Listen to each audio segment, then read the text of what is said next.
Well, we're in Dallas at the moment. We'll be flying to Washington, D.C. soon, and the reason for our visit is to raise awareness about, you can even call it persecution of minority communities in South Africa. And there are two particular issues that we are extremely concerned about, and there are two distinct issues, but they've sort of become overlapped to a large degree. The one is this push by the South African government to have this process of expropriation without compensation, to start taking people's property without paying them for that, because, and it's especially a racial thing as well. So if you are white and you are a landowner, then you are accused of being a thief, and therefore the property that you own is illegitimate and it has to be taken back. So that's the one aspect, and then the other aspect is the scourge of farm attacks and farm murders in South Africa. So I've written a book about it that's to be published in a few months about how and the extent to which the South African government is complicit in these attacks for a variety of reasons. But we've seen in the last few years that these attacks have increased. We know that in the last about 2 decades, according to government statistics, there's been about, on average, about 2 farm attacks every day and about 2 farm murders every week for a period stretching about 2 decades. And we've seen for the last 5 years that it's been increasing. And just looking at last year, for example, and the year before, almost 20% of the people who are murdered are tortured as well. And they are the most extreme methods of torture that you find in these attacks. So the point of our visit is to raise awareness about this, to speak to as many people as we can, to speak to think tanks, to journalists, to people in the government, to a variety of role players and opinion formers, to get them to understand what's happening in South Africa, how this could affect the rest of the world, and also to speak out about this on more comprehensively on public platforms. The South African government is complicit to these attacks for a variety of reasons, at least 10 different reasons. One of the major reasons is the creating of a political climate through which these type of attacks are romanticized. So we find negative stereotyping by the South African government. We find them making all kinds of atrocious statements on public TV networks and international networks and so forth. We find leaders, the most influential politicians in South Africa, going on public platforms, going to political rallies and then singing songs about murdering white people or about murdering farmers and so forth. And AfriForum, actually, we've taken them to court on that. There's a particular song called Dubula Ibunu. If you translate it to English, it means shoot the Boer. And the lyrics are basically shoot the Boer, they are rapists, they are cowards, and so forth.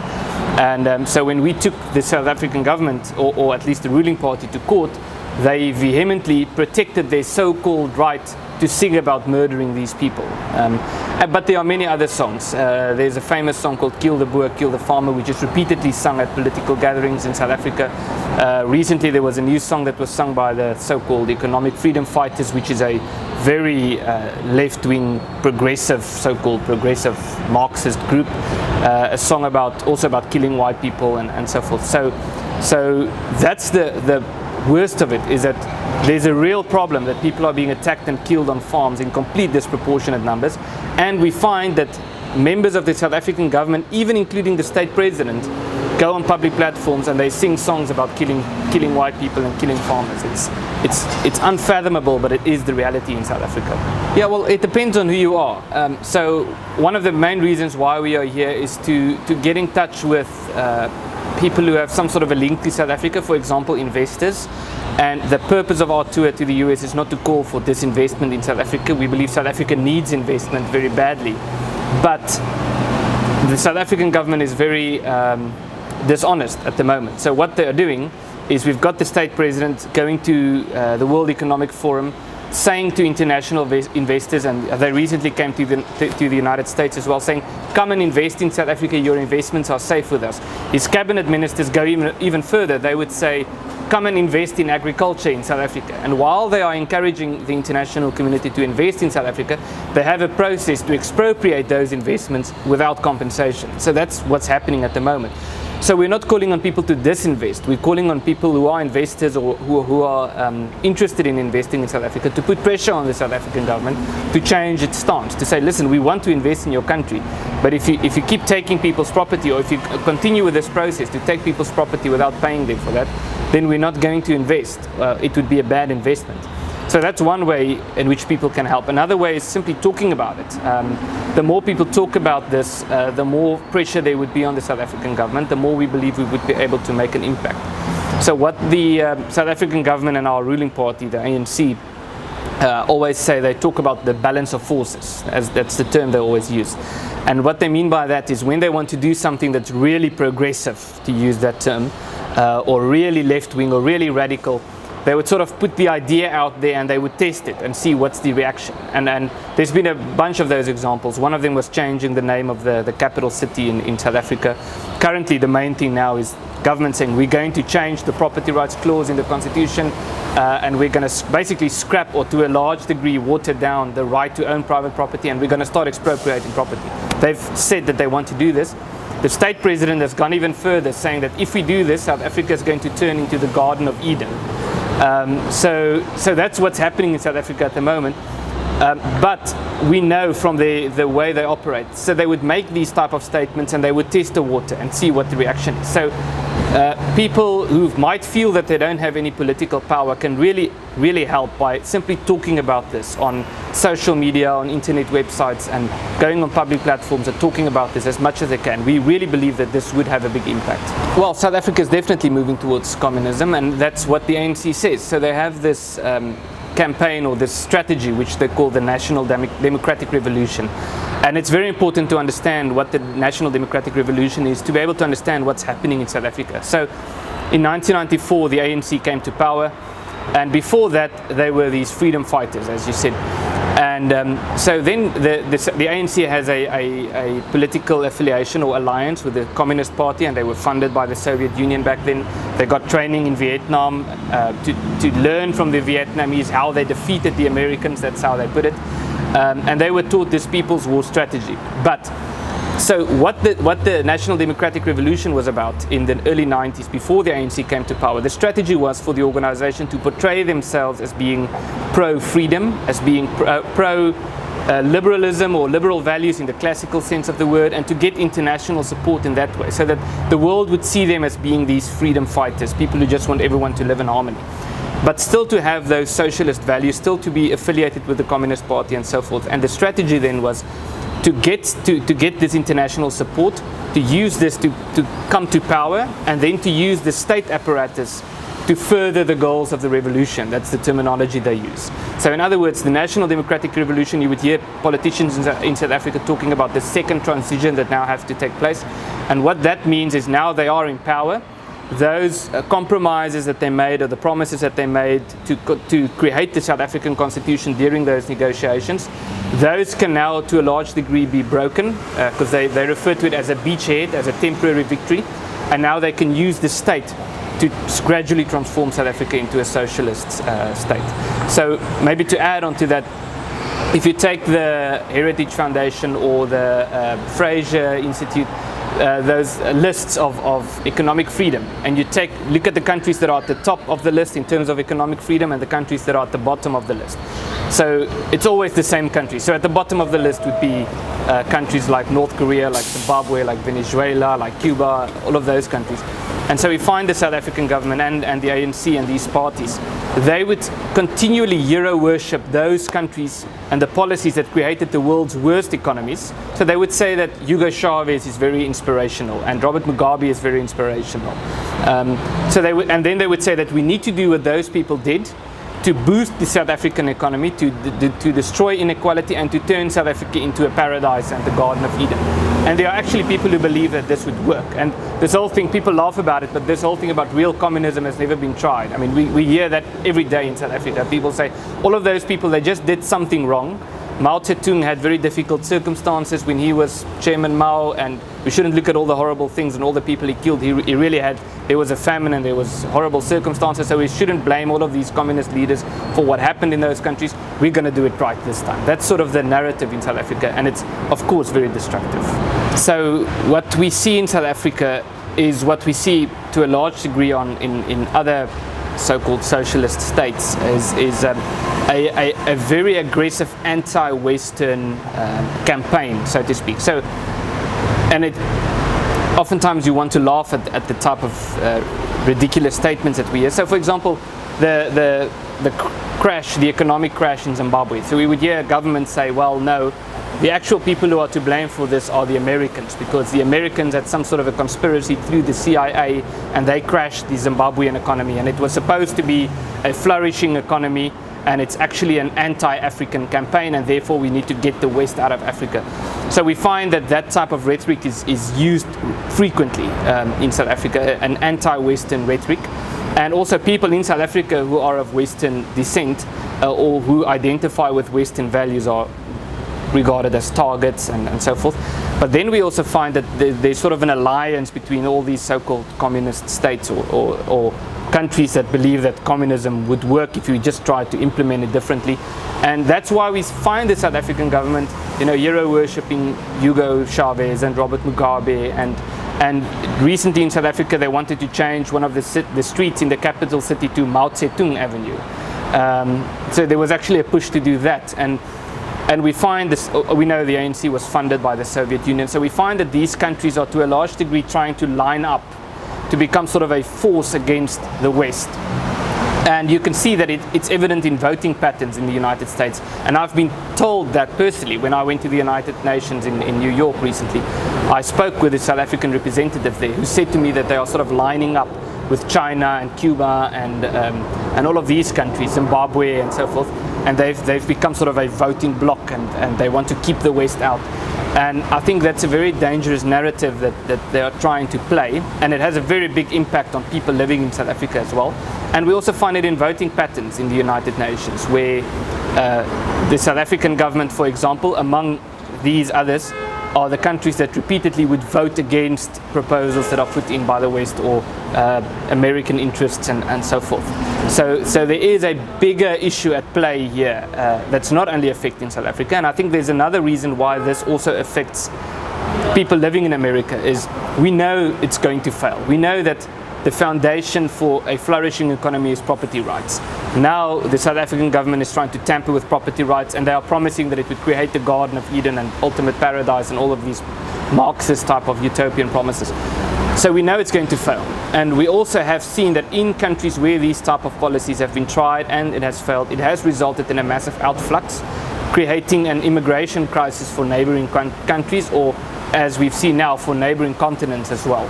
So I don't want to be a doom prophet. We are trying to turn this thing around, but if we're not able to turn this thing around, and if we don't get the proper support from abroad as well, that's going to be the next phase, or a next phase of a crisis that's not only going to affect South Africa, it's going to affect the whole world. Yeah, well, I think we should look at a variety of ideas, and even if you look at our members, we've got more than 200,000 members. Within our membership corps, we find that there are people who want different things. What we do feel very strongly about is immigrating from South Africa is not going to solve South Africa's problems. It's an individual solution to a collective problem. So obviously every person who feels that they want to immigrate would have their own reasons for doing so, but we know that that's not going to solve the problem in South Africa. So in terms of solving the actual problem, there probably are a variety of things that could be done. And at this stage, I think it's more important to consolidate people, to become a proper mouthpiece for people, to ensure that people have the confidence to actively speak out about these things. And then we should see the preferable solution is for South Africa to work. That's what we would like to achieve. South Africa to work, it's this whole project. Can we make this system work? If it's not possible to make the system work, then we would need to look at other things. I think one of the major problems in South Africa is the fact that power is very much centralized. It's a very, very centrist power system. Our state president has enormous power in terms of who gets appointed into which positions and so forth. And also local communities have very little power. And I think that's one of the major problems with our legal system, is we would like local communities to have more power to decide over themselves. And another problem in South Africa is it's a very diverse country. With just in terms of the official languages, we've got 11 official languages in South Africa. And the problem with that is one group is very big and the others are small. So we find that that's how democracy works. That's what we are taught in South Africa, that whoever gets the most votes can tell the other people what they have to do. And that's not how democracy is supposed to work. So especially, we believe, especially in a country that's as diverse as South Africa, power would need to be decentralized towards local communities, and that's something that we hope that we can achieve. Yeah, we find that abroad people recognize the word boer or boer more than Afrikaner. Well, we use the term Afrikaner more in South Africa, but it's basically the same thing. So obviously there's a very long and complex history, but the short version thereof is that the Afrikaners is an indigenous community in South Africa of European or Western descent.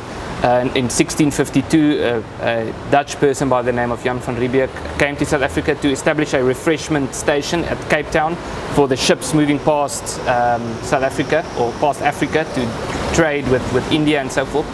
And that sort of developed, and eventually it was colonized by the British. And so these Dutch-speaking or Dutch community, and they were then joined by German-speaking people and French people and various different peoples from abroad coming to South Africa, and they regarded themselves as Africans. So they said that they identify with Africa. They don't know what Europe looks like. Africa is their homeland. And then once there was a degree of tension between the local people and the British coming in, they decided that they're going to move inland. And that's where this push for expropriation without compensation comes from today, because there's a very flawed narrative of history in South Africa. So the notion today, if you speak to politicians in South Africa, is whites came and whites stole the land and therefore they are criminals and we need to expropriate their property. But if you actually look what happened, it becomes very complicated, but let me just name a few things. So before this great track, as it is known, happened inlands towards what is today known as South Africa, there was what is not that well known. There were a series of commission tracks. So what that was groups of people going into South Africa to study what's happening in South Africa. And what also, that happened just after the Mfecane, the reign of Shaka Zulu, where about 1 to 2 million people were killed. So long story short, these people went into the country. They saw that there's not a lot of people in South Africa. There were less than 1 million people living in South Africa at the time. And then they moved into the interior of South Africa. And they obtained land in 3 different ways. The first way was land that was empty, where there was no one living there, and they occupied that land and they started building villages and so forth. The second way in which the land was obtained was through treaties. And so there were dozens of these treaties between the Voortrekkers, as they were known back then, which is the Afrikaner people or the Boer people as they are known today, and black tribes, where they negotiated and they bought land in trade for cattle and so forth. And the second one, which is the most controversial, is conquest. But that's the one that happened the least frequently, or that's the most insignificant way in which people acquired land. That's the first point there. And the second point there is that was common practice at the time, especially among black tribes. So now in South Africa, this whole complicated history of land ownership is sort of just swept under the carpet. And the narrative is, if you are white, you cannot own property because you are by definition illegitimate. But the irony then is, if you ask these people, so what's your view on immigration into Europe, black immigration into Europe, they would say, no, we don't want to talk about Europe. We just want to talk about how white people aren't welcome in Africa. So they would say white people aren't welcome in Africa, but then they would say that Europe needs to make space for black people. So there's a very gross double standard, and it's really escalating in terms of racial friction and violence to a large degree in South Africa. Well, I think it's a combination of the two. So just for the context, Julius Malema is the leader of the EFF. He used to be the president of the ANC Youth League, and he was expelled from the party because he was publicly attacking the president. So he started his own movement, and in terms of policy, the EFF is more radical or more aggressive, and they actively encourage their members to commit violence and to participate in illegal land grabs and so forth. But I would still say that the bigger danger here is the ANC, which is the ruling party. And the reason why we believe that is because the ANC is the governing party in the first place. We believe the ANC has a much better grasp on political strategy. In other words, they have to a large degree succeeded in portraying themselves as being a little bit softer and being pro-freedom and being pro-markets and so forth. While if you read their policy documents, they clearly state that they are a Marxist organization. They want a revolution in South Africa. They want a second transition. They want to use the state mechanisms to implement a revolution, to move South Africa towards a socialist state. They say all those things. I'm not making it up. It's according to their own policy documents. But they sort of portray themselves as understanding the economy and understanding markets and so forth. So I think the bigger danger still remains the ANC in South Africa. Well, if you ask them, they would say there's no campaign to destroy Afrikaans, but if you look at what's happening, it's clearly the case. So we often hear and talk about the 1976 riots in South Africa, the Soweto riots, and people across the globe talk about it, where youth stood up and rioted against the system. And the major difference between, and it was about language, the major difference between those youths and today's youths in South Africa is those youths in 1976 said, we don't want to be taught in Afrikaans because we are not Afrikaans. Today's youth say, despite the fact that you are Afrikaans, you should not have the right to be taught in Afrikaans. And that's the struggle in South Africa at the moment. So just recently we had a judgment in the Constitutional Court in South Africa which said that basically banned Afrikaans as a medium of instruction from some of the tertiary institutions, universities, particularly the university in the Free State, saying that despite the fact that there are thousands of students at that university who are Afrikaans, who prefer Afrikaans lectures, and despite the fact that it's practicable for the university, they actually have lectures in Afrikaans, they should stop doing so because it's not in the interest of transformation in the country, and it's not in the interest of racial cohesion and so forth. So they had all these fluffy political explanations. So there was a Concord judgment in South Africa saying that this has to stop. And then we find that there's an aggressive push by the Department of Education, especially particular senior individuals within the Department of Education, who are organizing protest rallies outside Afrikaans schools and sort of forcing Afrikaans schools to take in students who do not understand Afrikaans. And if they take them in, then they are forced to change their language policy to accommodate those students. So that's sort of the strategy that they are using in South Africa. So there's a very serious assault on Afrikaans as a language in South Africa at the moment. Yeah, there are parallels or similarities between what's happening in South Africa now and what happened in Zimbabwe 10 or 20 years ago. And there are important differences as well. So the parallels are that there's a racist campaign to sort of drive out the white people or to cleanse the country of white people. And we've seen it with Robert Mugabe. He seemed to be more aggressive, but if you look at what politicians in South Africa are saying now, it's the same type of rhetoric.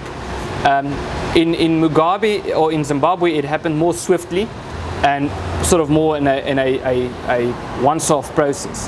South Africa, it seems to be a slower process. That's the one thing. But I think there are a lot of similarities if you look at what the policy is about and so forth. So we would hear then the South African government, and we would hear these Marxist politicians, they would say, no, we were inspired by what Robert Mugabe did. We want to do the same thing, but there's just one difference. One thing that we want to do differently than Mugabe, and that is we want to do it without violence.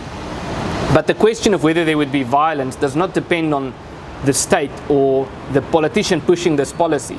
The question of whether there would be violence depends on the person who's being chased off from his farm that was in his family for several generations. And that's why there was violence in Zimbabwe, because people came there with firearms and machetes and so forth, and they said to the people, we don't want to commit violence, we want you to leave your property, it's now our property. And people defended themselves and they defended their property. So to say that we're going to do the same thing in Zimbabwe but without violence doesn't make sense at all. But on the other hand, and I think that's the positive side, is I think there's a major difference between what's happening in South Africa and what happened in Zimbabwe. And that is that in South Africa there's a very strong civil society. In Zimbabwe, those who were opposed to this policy were not very well organized.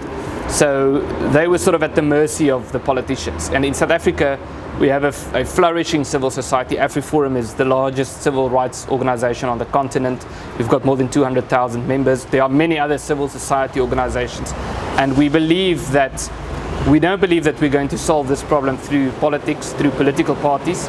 We believe that a strong civil society is the way to address the problems happening in South Africa at the moment. Yeah. Well, so AfriForum is a civil rights organization, and our policies are in favor of freedom and free markets and so forth, and that by definition makes us a minority rights organization in South Africa. We are based on a model of individual members. So you can be an individual member and sign up, or you can sign up and be an individual member and make a monthly contribution. So we're not funded by corporations or political, and we're not affiliated to political parties or anything like that. And we are involved with a wide variety of campaigns. So which are largely directed at protecting these issues, protecting freedom, protecting the rights of minority communities in South Africa and so forth. So I think some of the most important things that we are involved with now is the campaign against expropriation without compensation. People can read more about it by visiting the website expropriation.com, expropriation.co.za or .za. And then also there are two big projects coming up. We're making a documentary film about this issue, about expropriation in South Africa and the history of land ownership, which will be out in a few months' time. And there's also a book coming out about farm murders. The book's called Kill the Boer, and people can find more about the book and they can order the book on killtheboerbook.com.